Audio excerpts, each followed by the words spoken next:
Les agradezco a todos. Un saludo a Alejandra, a Sandra como siempre que está aquí acompañándome, a Army Paisano, a CHCM de Veracruz, a CPC Ibarra, a José Q, Julio Chapas, Maurilio, a Ort Méndez, a Ramón como siempre amigo acompañándome, ¿qué tal? A René Reyes, a Roberto, a Zamora. Hola a todos, pues muchas gracias. Gracias, qué bueno que están acompañándome. Hoy les voy a hablar de lo que es el juicio contencioso administrativo federal en la vía sumaria. ¿Por qué el nombre tan largo de juicio contencioso administrativo federal? Porque así se llama. En la ley, así viene, la corte, y en un sentido técnico es el nombre que tiene, extenso. Pero vamos, ¿no? Aquí en lo corto, para no decir tanto, va a ser juicio en la vía sumaria. Podemos decir juicio de nulidad y demás. Sabemos nosotros que es el juicio que se lleva ante el Tribunal Federal de Justicia Fiscal y Administrativa. Pues bueno, como ustedes recordarán, hemos estado haciendo a lo largo de este programa como un bloque donde hablamos de los medios de defensa.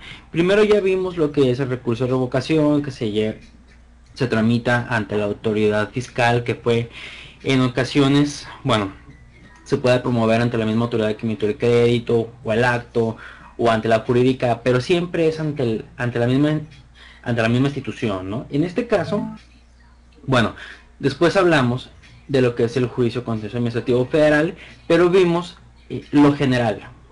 Vimos así como sobre qué procede el juicio y demás, y empezamos a ver varias cuestiones que son de la vía.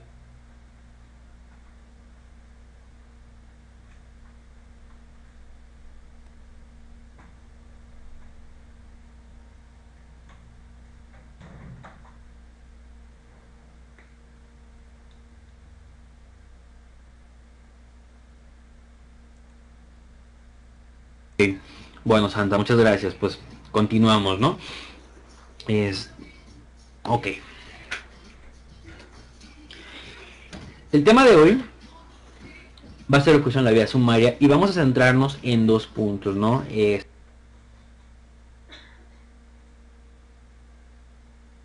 Esto va a ser, es la parte inicial de todo un mini bloque, por así decirlo, que vamos a estar haciendo de este juicio en la vía sumaria.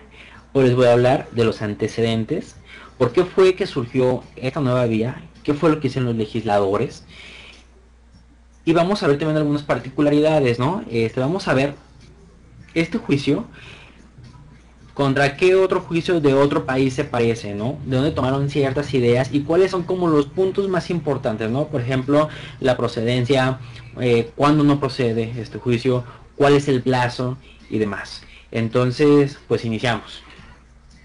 Por favor, les recuerdo cualquier duda, cualquier comentario que me puedan ir haciendo, con gusto lo vamos aquí tratando. Una pregunta, si la respuesta la sé al momento, si no, yo la anoto y con gusto en la siguiente ocasión la exponemos.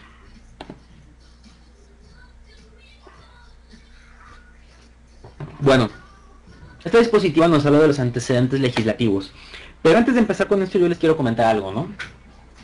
Fíjense que el Tribunal Fiscal, desde que inició, que empezó, bueno, como ya lo vimos hace tiempo en algunos programas, todo esto de la justicia fiscal más o menos tiene como desde los 1930 y tantos, ¿no? Entonces, fue que se creó en aquel momento un Tribunal Fiscal y hubo varios cambios, pero en los últimos, me puedo, bueno, con certeza, no porque recuerde, porque me lo han contado varios abogados que se dedican a esto, les puedo decir que en los últimos 20 años, quizá, sí, 20 años, estamos hablando como del 1993, 1994 hasta ahora, la justicia fiscal ha aumentado muchísimo en todos los sentidos, ¿no? Ha aumentado en el sentido de que ya es más socorrida, o sea, ya, si uno compara en la actualidad cuáles y cuántos son los juicios que se promueven en este momento y lo comparamos con 20 años, yo pienso que la cantidad lo supera en un porcentaje altísimo. Es muchísima la cantidad de juicios que ahora se promueven y hace 20 años no. Muchos pueden decir, bueno, es que 20 años es muchísimo tiempo, y es cierto, 20 años a lo mejor es mucho, pero sin ir tan lejos, hace 5 años, en el 2008, todavía era menos la cantidad que se promovía. En los últimos 5 años, que vamos, ahora sí, esto ya no es mucho tiempo, 5 años, todos nos podemos recordar que estamos haciendo en 2008. En 2008 la cantidad de juicios que se promovían eran todavía menos. Sin embargo, como así va la escala, siempre va subiendo, va subiendo, va subiendo, pues resulta que por ahí del 2008, más o menos 2007, 2006, en esas épocas, que fue cuando ya empezó, cuando entró en vigor esta nueva ley, que es la Ley Federal de Procedimiento Contencioso Administrativo, porque antes todo el juicio fiscal y demás se regulaba en el Código Fiscal de la Federación. Entonces, derogaron todo ese título e hicieron una nueva ley. Lo que empezó a suceder es que la carga de trabajo se empezó a cargar, se empezó a hacer muy pesada, muy pesada. ¿Por qué? Porque ya más personas acudían a juicios, iban más a impugnar las multas, las determinaciones, más asuntos aduaneros, más asuntos fiscales, más asuntos administrativos. Entonces el tribunal se empezó a llenar de mucho trabajo, cada vez más trabajo y más trabajo y más trabajo y más trabajo. Y esto, pues ¿cuál fue la consecuencia? La consecuencia fue que los tiempos de solución de los juicios se fueron haciendo muy lentos, fueron tardando muchísimo tiempo. Si antes uno presentaba un juicio, en más o menos 3 meses contestaba la autoridad, bueno, contestaba en su tiempo, pero se acordaba y demás en unos 3 meses, un plazo más, se cerraba instrucción, 3, 4 meses más, se dictaba sentencia, y podíamos hablar que antes un juicio se podía ir como en un año, a veces hasta menos, ¿no? Entonces, pues eran juicios rápidos. Pero se empezó a hacer tanta la carga de trabajo, empezaron a haber tantos juicios que ya los secretarios, ya los magistrados simplemente no se daban abasto. ¿Por qué? Porque si antes tenían que resolver 15 asuntos, ahora tenían que resolver 80 asuntos. Ya no es lo mismo. Humanamente ya no había la capacidad para estar resolviendo todo ese trabajo. Ahora, el Tribunal de Justicia Fiscal Administrativa tiene presupuesto. Un presupuesto que se lo da en conjunto el legislativo y el ejecutivo. Y pues el presupuesto no alcanzaba para estar haciendo más salas y más salas en todo México y pagar más sueldos de magistrados, más sueldos de secretarios, que créanme, es carísimo. Entonces, se empezaron a implementar varias estrategias en el Tribunal Fiscal. Antes de llegar a eso, ¿no? Pero empezaron a implementar varias estrategias para darle solución a ello. Empezaron a hacer varias cosas. Primero, empezaron a crear salas auxiliares, y esas salas lo que hacían, ayudaban a las salas regionales que estaban muy cargadas. Por ejemplo, si una sala traía un porcentaje del 180% de su carga de trabajo, una sala auxiliar recibía asuntos que ya estaban integrados, que ya estaba ya con serie de instrucción, se los pasaba al tribunal, se los pasaba a la sala regional que estaba sobrecargada, la sala auxiliar los trabajaba, resolvía y los regresaba. Y ya cuando esa sala que estaba sobrecargada ya se regulaba, entonces la sala auxiliar ayudaba a otra sala. Y así se fueron pasando. Una cosa muy similar ocurre en el Poder Judicial de la Federación. Pero ¿qué sucedió? Pues de nuevo esto no fue suficiente. A pesar de que crearon nuevas salas auxiliares, se dieron cuenta que pues la carga de trabajo seguía y seguía y seguía, porque cada vez se seguían presentando más juicios y más juicios, entonces no fue suficiente. Otra de las estrategias que también implementaron fue ampliar la cantidad de auxiliares, de oficiales jurisdiccionales. Esto no fue a todas las salas, ¿no? Sin embargo, a las metropolitanas, y no recuerdo cuáles del centro, sí les asignaron 2, y creo que hasta 3, estaba leyéndolo otra vez, 3 oficiales jurisdiccionales, para efecto de que pudieran agilizar más los asuntos que ya estaban pendientes de dictar sentencia. Y de nuevo, no fue suficiente. Entonces, en el legislativo, en específico el Senado, los senadores, hubo un grupo de senadores, creo que eran de la bancada del PAN y del PRD, en conjunto con otro senador, no recuerdo muy bien si lo leí, creo que era del PRI en este caso. En fechas muy similares, ellos propusieron unas reformas a la Ley Federal de Procedimiento Contencioso Administrativo, a su vez también reformas a la Ley Orgánica del Tribunal Federal de Justicia Fiscal Administrativa, con el único fin de implementar pues nuevas vías, nuevas modalidades de juicio que permitieran al tribunal bajar toda esa carga de trabajo y eficientar más la impartición de justicia. Y los grandes cambios que se hicieron, bueno, que ya se empezaron a proponer desde entonces, fue la creación del juicio en la vía sumaria y lo que es el juicio en línea. Se trataba, bueno, se buscó con estas reformas agilizar más los juicios, ¿no? Decían, ok, juicio en la vía juicio en línea, ¿cómo va a eficientar? Pues bueno, lo que pasa es que ya no van a tener que sacar los abogados copias y copias y copias y copias, no, ya todo va a ser por un archivo, lo envía al tribunal y listo. Ya no va a haber nada, ya va a ser más fácil toda esta cuestión de sacar copias, pues porque se va a evitar, ya no va a ser necesario que en los tribunales se estén cargando con los expedientes que a veces son enormes, o que ya no los encuentran, o que por alguna razón se le cayó el café al expediente, no, se trató de buscar esa solución, que fue a través del juicio en la vía en línea, y dijeron, bueno, pues entonces que se haga todo a través de internet. Esa fue una de las estrategias, ¿no? Que es unas estrategias importantes que se buscaron con el fin de combatir todo este rezago. Y el juicio en la vía sumaria también fue una de las reformas que se hicieron a la ley, y lo que se buscó fue eficientar la impartición de justicia a través de una reducción de los plazos y de una simplificación de los procedimientos. Entonces, pues bueno, ya empezamos aquí con las fechas. El 20 de abril de 2010, la Comisión de Hacienda, esto es en el Senado, presentó un dictamen de reforma a la Ley Federal de Procedimiento Contencioso Administrativo y también a la Ley Orgánica del Tribunal, y presentó ese dictamen ante el Pleno de la Cámara de Senadores, el cual fue aprobado por unanimidad.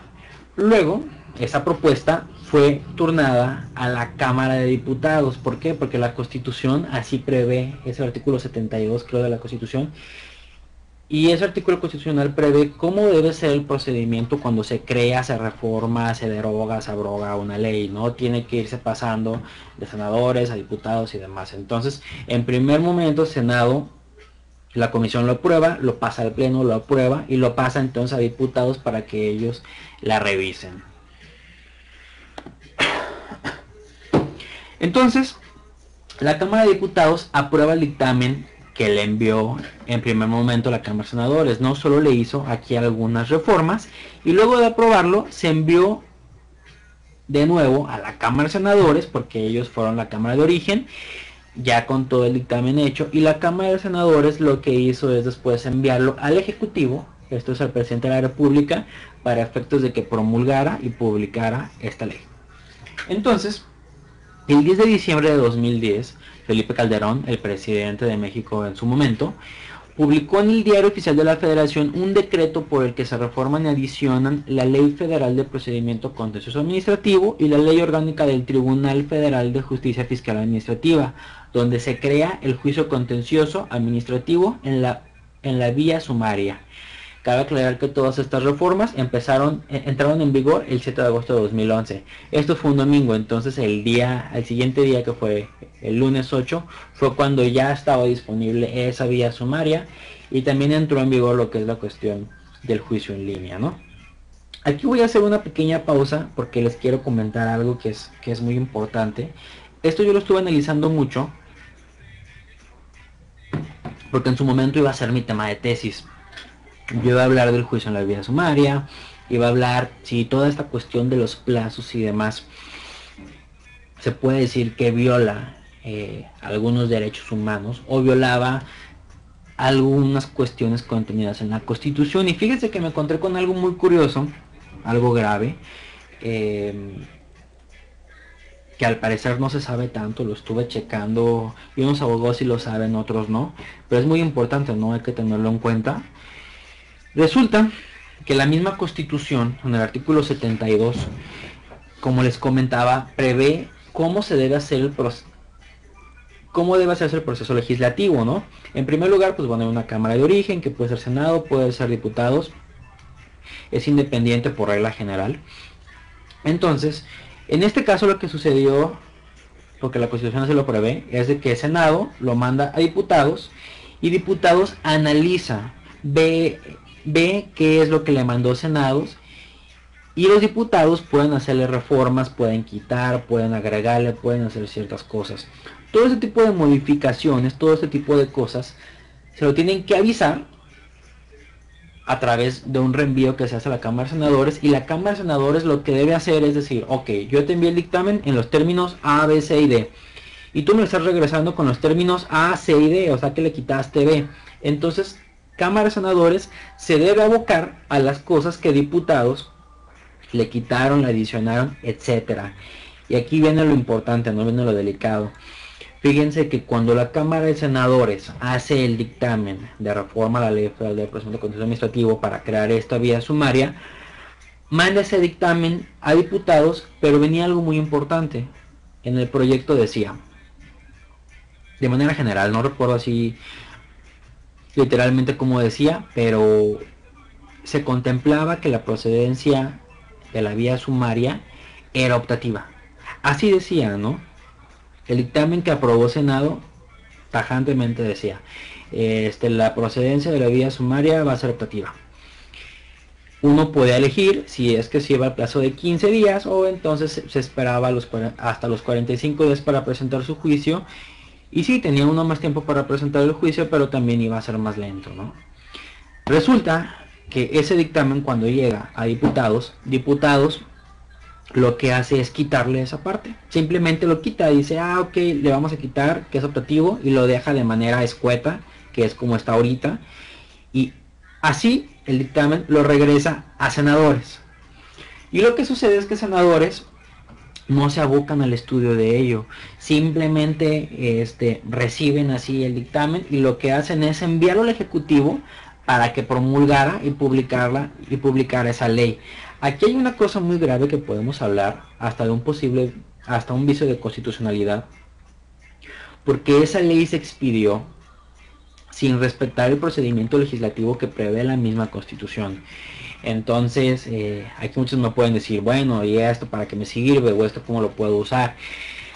Pues, como imagino, lamentablemente ya muchos de ustedes o algunos compañeros abogados y demás ya han de haber tenido algunos problemas con algunos casos, quizá en su momento porque decían, oye, pues es que este juicio era de la vía sumaria, era de 15 días, se me pasó el plazo, lo presenté el día 44 y la sala pues no me desechó, colegiado me confirmó y demás.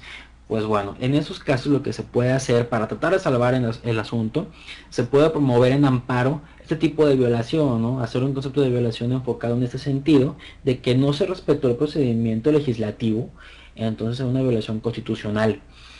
Yo no he tenido la oportunidad de hacerlo. Si alguien tuviera un asunto similar en el que lamentablemente le haya pasado eso, con gusto, un correo, un mensaje y pues como experimento, ¿no?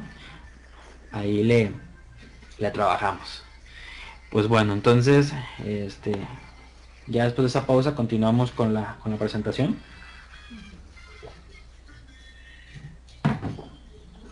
Y bueno, vamos a hablar de las particularidades que tiene este juicio en la vía sumaria, ¿no? Como les estaba comentando hace unos momentos, esta nueva modalidad de juicio, al igual que juicio en línea, es un instrumento, es una forma en la que se pretende hacer frente al rezago jurisdiccional que afecta al tribunal fiscal. Este juicio, esta vía, se encuentra regulado en el capítulo 11 del título 2 de la Ley Federal del Procedimiento Contencioso Administrativo. Esto es del artículo 58-1 al artículo 58-15. En esos 15 artículos se habla de manera genérica qué es el juicio en la vía sumaria, cuándo procede, cuándo no procede, cuáles son los plazos, cuáles son ciertas reglas específicas.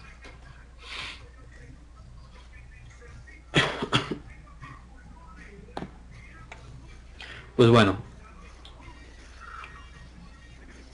haciendo un poco de estudio de derecho comparado, hay una cuestión. Fíjense que este juicio en la vía sumaria toma varios elementos del derecho administrativo francés, donde ya se establece en los juicios en los tribunales un procedimiento, que aquí ayúdenme por favor si alguien sabe hablar francés. Yo no sé hablar francés, le voy a batallar con la pronunciación, pero es algo así como procédure d'urgence, algo así es como yo creo que se pronuncia.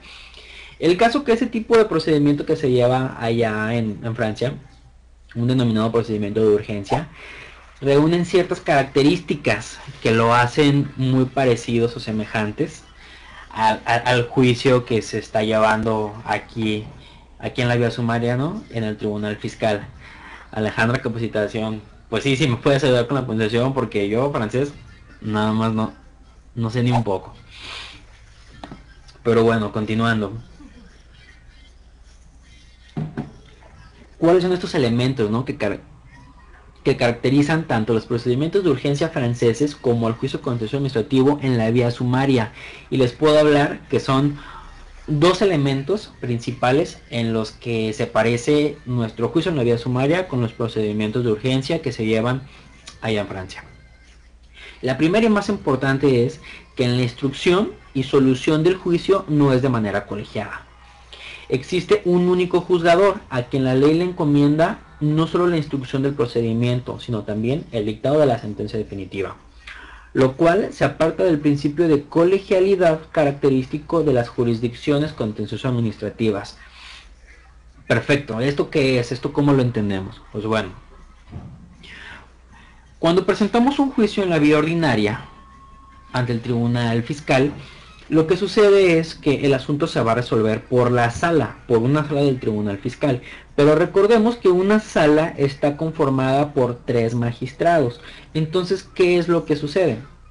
En un juicio en la vía ordinaria se presenta el juicio y ese asunto se encomienda a un magistrado. Ese magistrado se le llama magistrado instructor. Y ese magistrado, su encargo es, desde que surge el asunto, el juicio, él se encarga de cuidarlo, él se encarga de llevarlo por el camino hasta que el asunto se cierre la instrucción. ¿Esto qué es? Un magistrado instructor, él es el que se encarga de admitir o desechar la demanda, de hacer los requerimientos, de emplazar a la autoridad, de acordar la contestación, de desahogar las pruebas, todo eso. Es un solo magistrado el que hace los acuerdos, el que firma, el que pone a su cargo un secretario a que cuide el procedimiento. Una vez que todo el juicio ya está integrado, una vez que la autoridad ya contestó la demanda, que ya se desahogaron todas las pruebas, que ya no hay ninguna cuestión pendiente por resolver, vamos, el juicio ya siguió todo su camino, todos sus pasos, lo que sucede entonces es que se cierra la instrucción. ¿Eso qué es? Pues no es más que una forma de decir, en este juicio ya no hay nada que hacer, hay que dictar sentencia. Se cierra la instrucción por parte del magistrado instructor y entonces ese asunto se resuelve por el mismo magistrado instructor.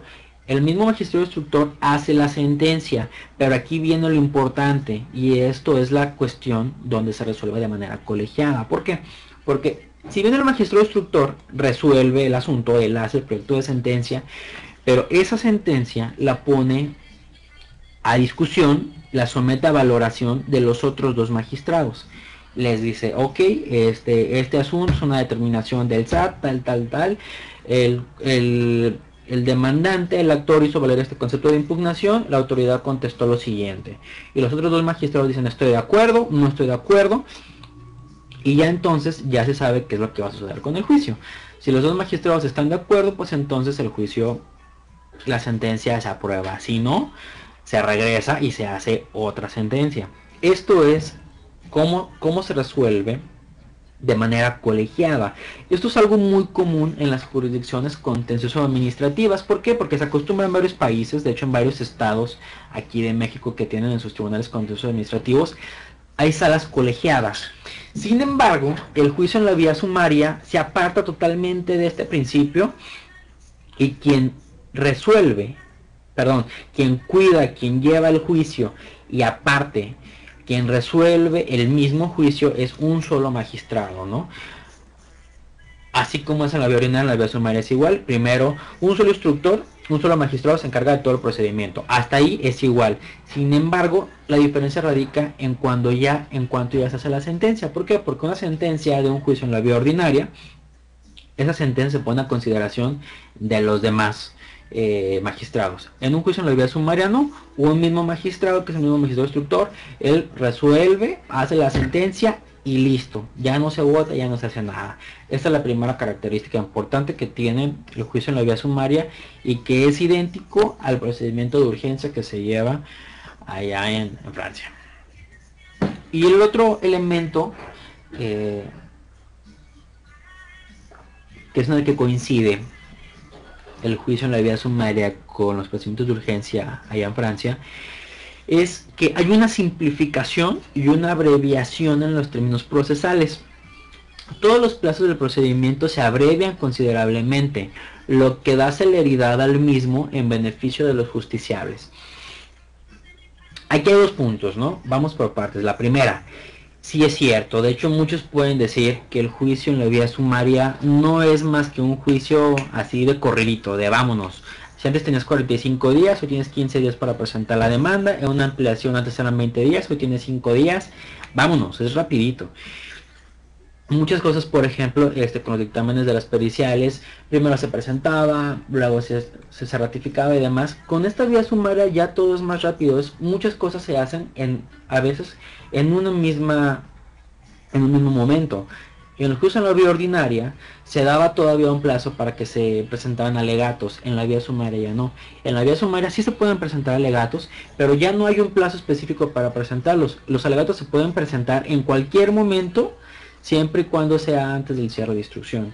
Entonces, estas son como las dos características importantes. Una, que los plazos se hacen más pequeños, se acortan, pero también se simplifica. Por ejemplo, como le comentaba, ¿no? Lo de los alegatos. Ya no es necesario dar un tiempo específico para los alegatos. Ahora es preséntalos cuando quieras, siempre y cuando sea antes de del cierre de instrucción. Y otra cosa que les comentaba, que aquí donde ya podemos ponernos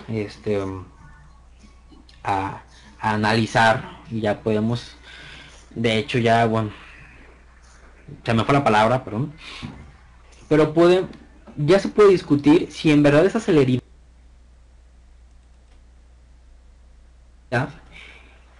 en realidad ocasiona un beneficio a los justiciables. Y esto los voy a comentar en la siguiente participación que tengamos el siguiente sábado, porque qué beneficio le puede representar a un particular, a un actor que acude al juicio, pero ya no tiene 15, ya no tiene 45 días, ya tiene nada más 15 días. Lo que sucedió al principio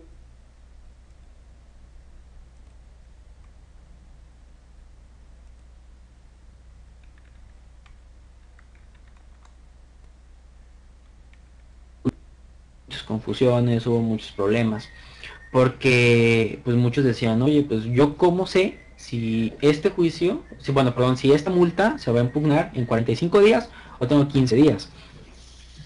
Mucha gente quien recibe, por ejemplo, las multas, una determinación, pues siempre son empresarios, son comerciantes, es una persona normal que no sabe mucho de leyes, que no sabe nada de esto. Entonces, les resulta muy complicado saber si es juicio en la vía sumaria, si es juicio en la vía ordinaria. Muchas veces, lamentablemente, las personas no saben ni siquiera si se puede impugnar o no. Entonces, menos van a saber cuál es el plazo. Esta reducción de plazos sí se puede entender como que hay un cierto beneficio, porque pues se agiliza todo. Pero también hay ciertas cosas donde uno dice, bueno, antes tenía 45 días y ahora nada más tengo 15 días, ¿no? Tengo la tercera parte de tiempo para acudir a juicio. Esto se puede prestar mucho a una interpretación. Y la mala noticia que les tengo es que esta cuestión se estuvo debatiendo ya en amparos directo en revisión. Esto quiere decir que llegó hasta la Corte, hasta la Suprema Corte, llegó a la primera, a la segunda sala. Hubo un momento donde la primera sala dijo no, pelas, la reducción del plazo no te afecta nada, esto de manera general pues. La segunda sala a los pocos meses dijo, no, claro que te afecta y se debe entender que es optativo y bla bla bla. Esto subió a con revisión de tesis y para bien o para mal, la segunda sala cambió su criterio. Entonces, al cambiar su criterio ya no puede haber contradicción de tesis porque ya coinciden en criterios. Entonces, lo que les puedo asegurar es que ya la primera sala y la segunda sala ya emitieron tesis donde hablan acerca de la constitucionalidad y la convencionalidad de esta cuestión de los plazos en la vía sumaria. Y pues ambas ya dijeron que sí, que sí es constitucional y que la cuestión de que te reduzcan los plazos no te afecta. Y cuestiones similares. Esto lo tocaré con más detalle, la siguiente semana. Y bueno, como les comentaba hace unos momentos,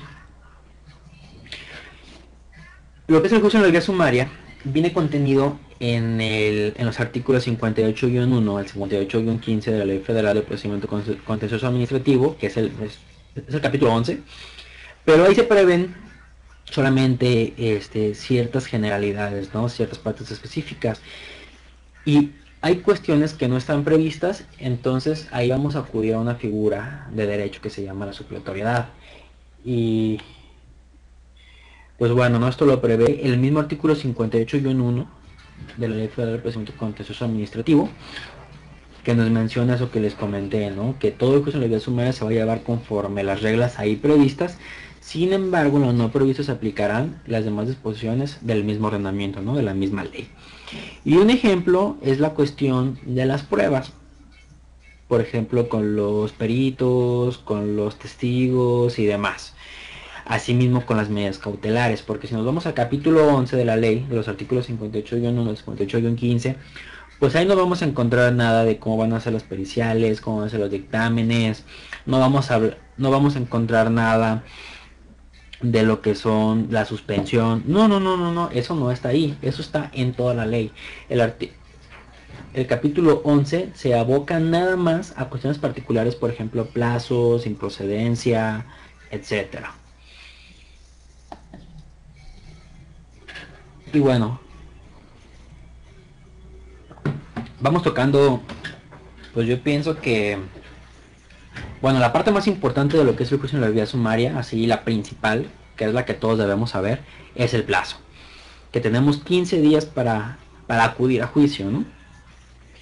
Después de eso hay otra piedra angular, esto es súper importantísimo, que todos los contadores, todos los abogados, además todos los empresarios, todos debemos saber esto, y debemos saber cuándo es la procedencia de la vía sumaria, cuándo sí, por ejemplo, un acto de autoridad, cuándo voy a poder impugnar en la vía sumaria, cuándo voy a poder impugnar en la vía ordinaria. ¿Por qué? Porque podemos caer en el error de que nos equivocamos de vía, a lo mejor nos vamos a la vía ordinaria y resulta que es vía sumaria, y en lo que nos notifican que no se admite y demás, pues ya se nos fue el plazo para todo.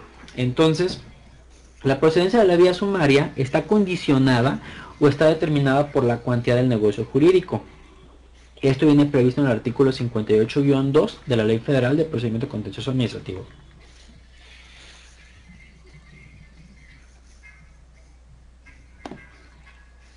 Perfecto. Voy a citar el artículo. No me gusta mucho citar artículos, pero es necesario citarlo porque tiene cosas importantes, ¿no? En específico la procedencia. O que el artículo 58-2 nos menciona que cuando se impugnan resoluciones definitivas cuyo importe no exceda de 5 veces el salario mínimo general vigente en el DF, elevado al año al momento de su emisión, entonces será procedente el juicio en la vía sumaria, siempre que se trate de las siguientes resoluciones. La cuantía en este momento, ahorita en julio de 2013, es de 118,000 pesos con 132 centavos y 20, perdón, 132 pesos y 25 centavos. ¿Cómo se saca este cálculo? Muy fácil. Vemos cuál es el salario mínimo. En este caso, ahorita es de 64.73 pesos, creo. Lo multiplicamos por 5 veces, y esa cantidad, esos 300 y tantos pesos, lo multiplicamos por 365 días.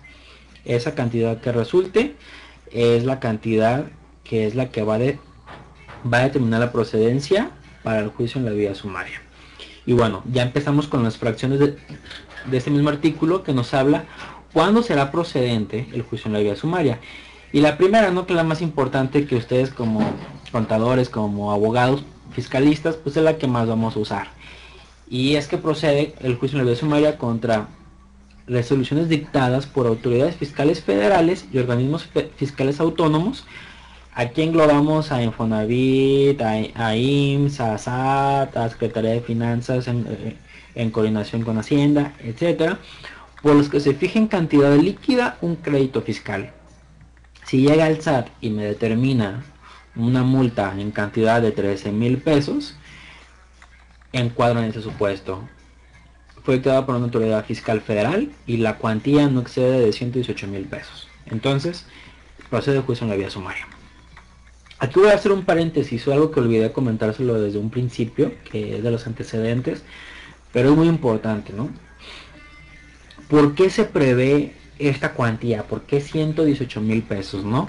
Pues muy buena pregunta y también es buena la respuesta. Como les comentaba hace unos minutos, se dieron cuenta que el tribunal tenía muchísimo trabajo, tenía muchísimos expedientes y dijeron, pues bueno, hay que solucionarlo.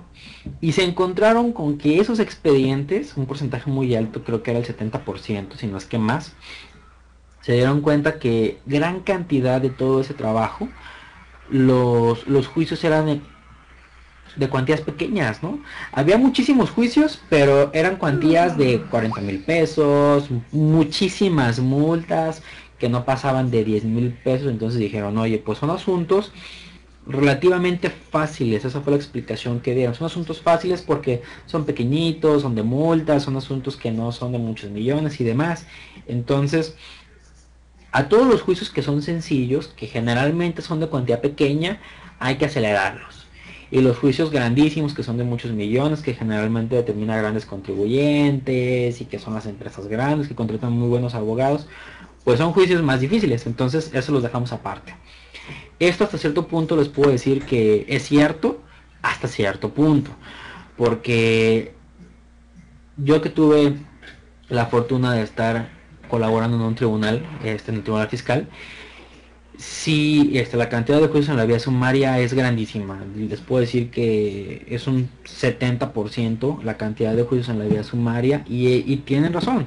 Muchos juicios son multitas, son asuntos pequeñitos, ¿no? Pero aquí viene lo importante, no necesariamente los juicios en la vía sumaria son facilitos. Sí, sí me tocó ver algunos expedientes, unos juicios que eran vía sumaria, eran multas de 10,000 pesos y eran demandas extensas, muy complejas, ¿no? Entonces, pues bueno, ya es el pequeño paréntesis.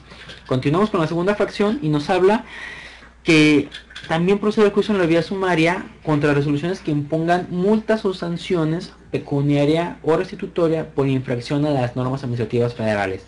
Esto es, por ejemplo, asuntos de Profeco, asuntos de Policía Federal, etcétera.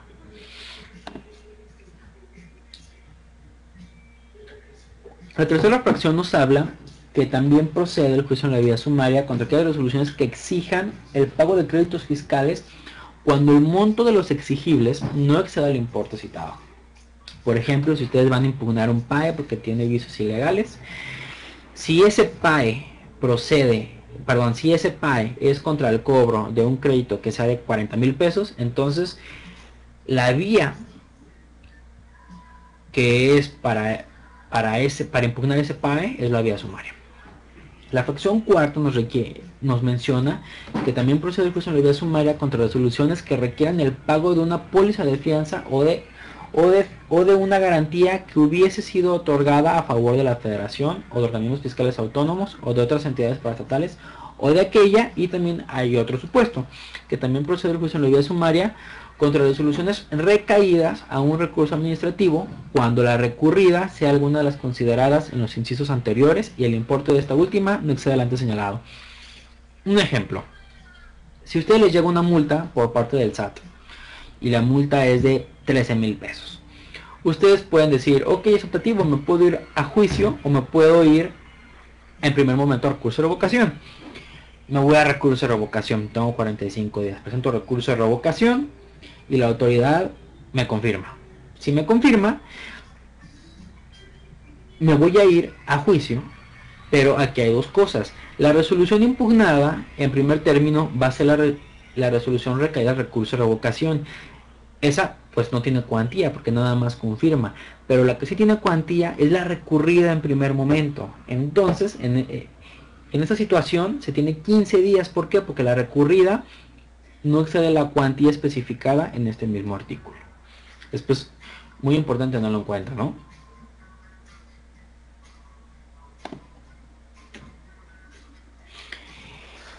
Y vamos con un párrafo del mismo artículo 58-2 que causó muchos problemas. De hecho, ya hay una jurisprudencia, no la recuerdo ahorita, ya por los minutos no alcanzo a buscarla, pero la siguiente semana con gusto y sin falta se las comparto.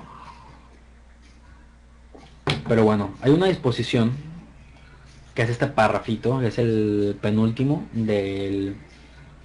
Es el antepenúltimo, mentira, del 58-2 y nos menciona lo siguiente. También procederá el juicio en la vía sumaria cuando se impugnen resoluciones definitivas que se dicten en violación a una tesis de jurisprudencia de la Suprema Corte de Justicia de la Nación en materia de constitucionalidad de leyes o a una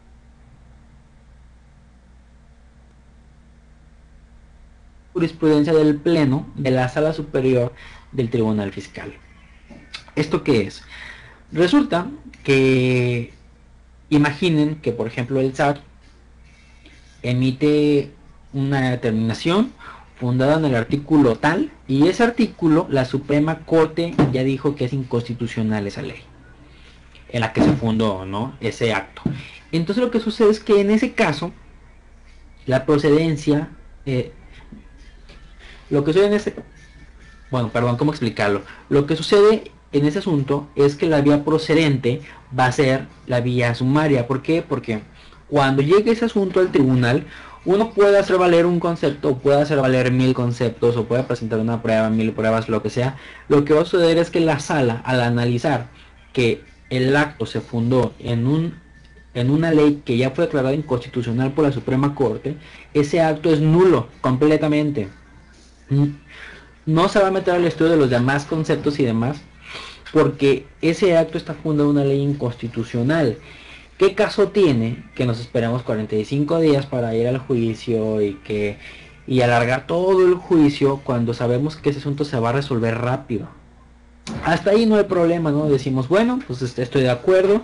Si mi asunto fue fundamentado en una ley inconstitucional, pues que se lleve rápido. ¿Para qué quiero que se tarde? O por una jurisprudencia del Pleno, ¿no?, que también habla de lo mismo, una cuestión específica de legalidad en este caso. Pero esto empezó a dar problemas porque muchos investigadores, muchos juristas empezaron a decir, a ver, la Suprema Corte tiene su página que uno puede acceder y puede estar al tanto de las jurisprudencias, y uno la sabe pues a veces al instante, ¿no?, porque la segunda sala hasta publica las pendientes por publicar. Pero ¿qué sucede con el Tribunal Fiscal? Que la página para checar las jurisprudencias es muy mala, a veces no funciona, y antes, meses atrás, esto estamos hablando de meses, no de años, uno no se enteraba de las jurisprudencias sino hasta meses. Resulta que si yo presentaba mi juicio que ya era aplicable una jurisprudencia del Pleno, yo no me entero, me van a decir, ¿sabes qué? Era vía sumaria, no vía ordinaria, como la presentaste el día 44, pues entonces te desecho. Ya lo estudió la Corte esta situación, y la Corte lo que dijo es, no te preocupes.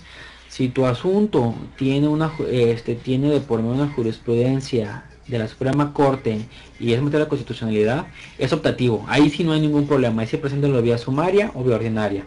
Pero ahora la recomendación que yo les voy a dar a ustedes, compañeros, si les llega un asunto donde hay una cuestión de que hay una jurisprudencia de la Suprema Corte o una jurisprudencia del Pleno, llévenselo vía sumaria. Aquí no importa tanto la cuantía, aquí puede ser de millones, siempre y cuando estén esos supuestos se va a proceder en la vía sumaria. ¿Y por qué nos beneficia? La primera es por los términos, va a ser todo más rápido, y la segunda, ¿por qué va a beneficiar? Porque hay una jurisprudencia que se les voy a comentar la siguiente semana, ya que hablemos de los términos, ya que hablemos de los medios de impugnación de la sentencia. Una cuestión curiosa que sucede con la queja en la vía sumaria. Resulta que la segunda sala de la Corte ya dijo, es improcedente el recurso de revisión fiscal contra una sentencia emitida en un juicio en la vía sumaria.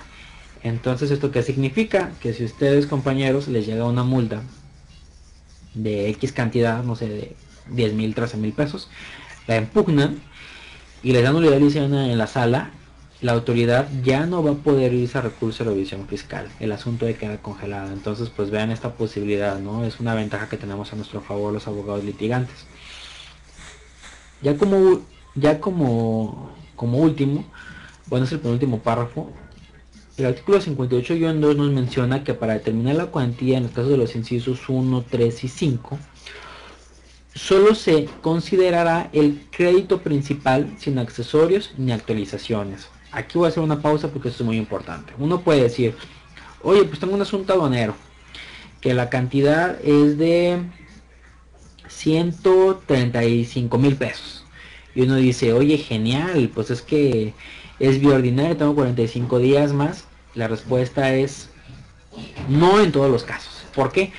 Porque solamente vamos a hablar del crédito principal. Imagínense que la resolución te dice, ok, tú me debes de IVA 80,000 pesos y me debes de IGI, de Impuesto General de Importación, me debes 30,000 pesos, van ahí 110,000, y los otros 20,000 pesos más son de una multa, recargos y actualizaciones. Pues entonces ahí la vía procedente es la vía sumaria, porque a pesar de que el crédito fiscal en sí, la resolución determina un crédito por 130,000 pesos que supera los 118, pero el crédito principal, que es en este caso el IVA, el IGI, no supera los 118. Entonces la vía procedente es la vía sumaria. Hay que tener muchísimo cuidado con esto, muchísimo, porque me tocó ver varios asuntos que eran asuntos idénticos a como les comenté, y por resulta que los presentaban el día 44, ¿no? Y ya se había pasado del plazo de la vía sumaria. También nos menciona este artículo que cuando en un mismo acto se contenga más de una resolución de las mencionadas anteriormente, no se acumulará el monto de cada una para efectos de determinar la procedencia de esta vía. Y bueno, imagínense por ejemplo una determinación de IMSS, donde a veces determinan varios créditos. Te dicen, ok, crédito tal por una cantidad de 30,000 pesos. Crédito tal por 40,000, tal. Y pueden venir varios créditos. Asimismo, por ejemplo, en el SAT, te determinan por separado un crédito para IVA, un crédito para ICR, un crédito para YETU, etcétera. Resulta que esos créditos no se suman. No podemos decir, son 50,000 de IVA, más 50,000 de ICR, más 20,000 de YETU, entonces dan esto. No. Cada crédito es por separado y no se suman. Entonces esto hay que tenerlo pues muy en cuenta, ¿no? Para evitarse problemas con la presentación de su juicio. Y como les comentaba, lo más importante, el plazo viene previsto en el último párrafo del 58-2 de la ley, y nos menciona que la demanda deberá presentarse dentro de los 15 días siguientes a aquel en que surta efecto la notificación de la resolución impugnada, de conformidad con las disposiciones de esta ley ante la sala regional competente.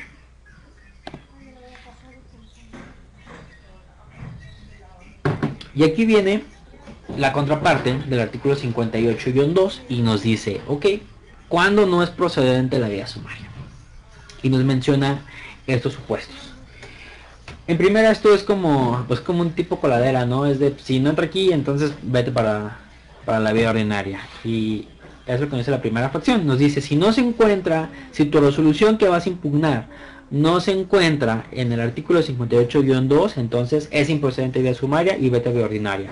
Un ejemplo de esto es, por ejemplo, una devolución, ¿no? Nos vamos al SAT, pedimos devolución, no la niegan y vamos a impugnar esa negativa, y como esa negativa no encuadra ningún supuesto del 58-2, entonces la vía procedente para ese caso va a ser la vía ordinaria. Nos menciona también que va a ser improcedente la vía sumaria cuando simultáneamente a la impugnación de una resolución de las señaladas en el artículo anterior se controvierta una norma administrativa, una regla administrativa de carácter general. Esto va a tardar un minuto más, pero perdón Santa, pero es importante, es un consejo. Imagínense que ustedes tienen una multa de 13,000 pesos y ya es el día 42, ¿no? Ya no pueden irse al juicio en la vía sumaria porque pues ya son 15 días. Imaginen que por alguna razón ya no se pueden ir a recurso de revocación. ¿Por qué? Porque a lo mejor esta resolución ya viene confirmada de recurso de revocación, ¿no? Entonces es de caray. La única vía en para impugnar esta multa es el juicio. Revocación ya no me puedo ir. ¿Qué hago en este supuesto? Muy sencillo, señores. Impugnen una regla administrativa de carácter general. ¿Y esto qué es? Esto viene previsto en el artículo 2 de la Ley Federal de Procedimiento Contencioso. Y en este caso es, por ejemplo, una resolución miscelánea fiscal. Hasta luego, Ramón. Que estés muy bien, cuídate mucho. ¿Qué ganamos con esto? Pues bueno, aunque sea fundado o aunque sea infundado, impugnen de todos modos esa regla. ¿Por qué? Porque lo que va a pasar es que va a decir, bueno, si bien tu multa es de 13,000 pesos, pero como me impugnas una regla de carácter general, el juicio va a ser una vía ordinaria. Entonces al hacer esto, pues ya nos salvamos de no caer en la vía sumaria y nos vamos a la vía ordinaria.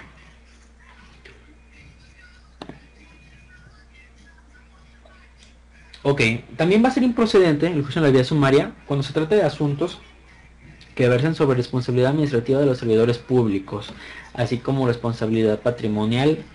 En esos casos va a ser vía ordinaria. Cuando se trate de multas por infracciones a las normas de materia de propiedad intelectual, también va a ser vía ordinaria, no va a ser vía sumaria. Es muy importante también, esa fracción es muy interesante.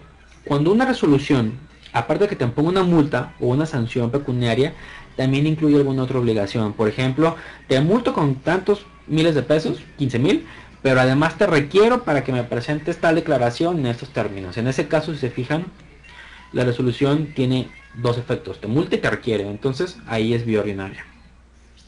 Otra muy importante también, cómo salvar un asunto.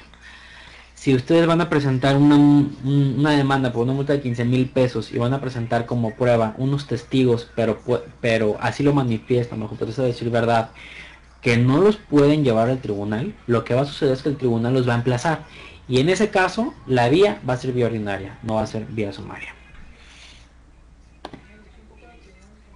En estos casos, cuando suceda, por ejemplo, esa situación de que se presente en vía sumaria, lo que va a suceder es que el magistrado va a decir, ok, la vía sumaria es improcedente, entonces te lo mando a vía ordinaria.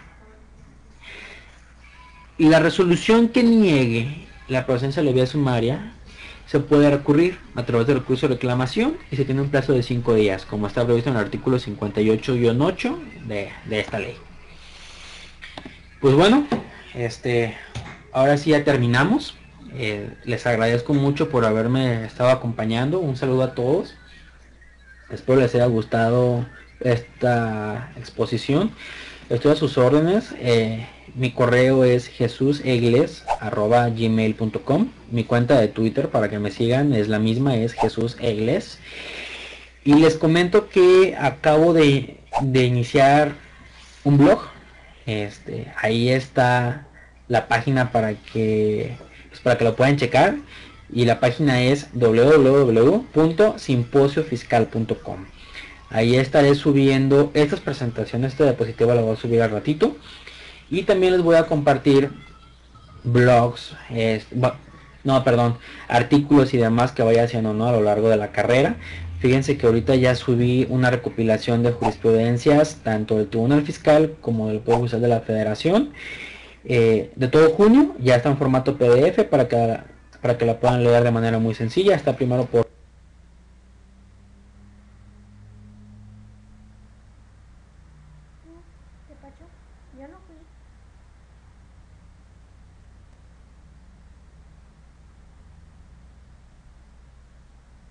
prudencias, y hoy voy a subir dos artículos. El primero va a ser de cómo hacer una buena demanda. Les voy a dar unos buenos tips, una cuestión así como de estilo, y otra voy a hablar de una modificación al SAROP, que era ese sistema que tenía el Tribunal Fiscal para presentar promociones después de las 3:30. Y voy a hablar en conjunto voy a hablar de lo que se llama litigio estratégico, ¿no? Cómo son esos juicios que a veces uno puede decir, oye, este juicio es de 1,000 pesos, no lo impugno. Es muchísimo lo que voy a gastar en papeles, en hojas, en mi tiempo, por un asunto de 1,000 pesos.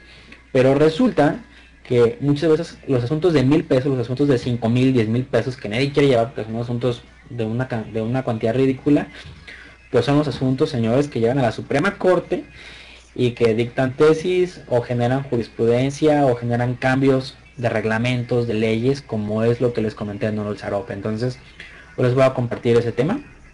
Ahí los espero en mi blog.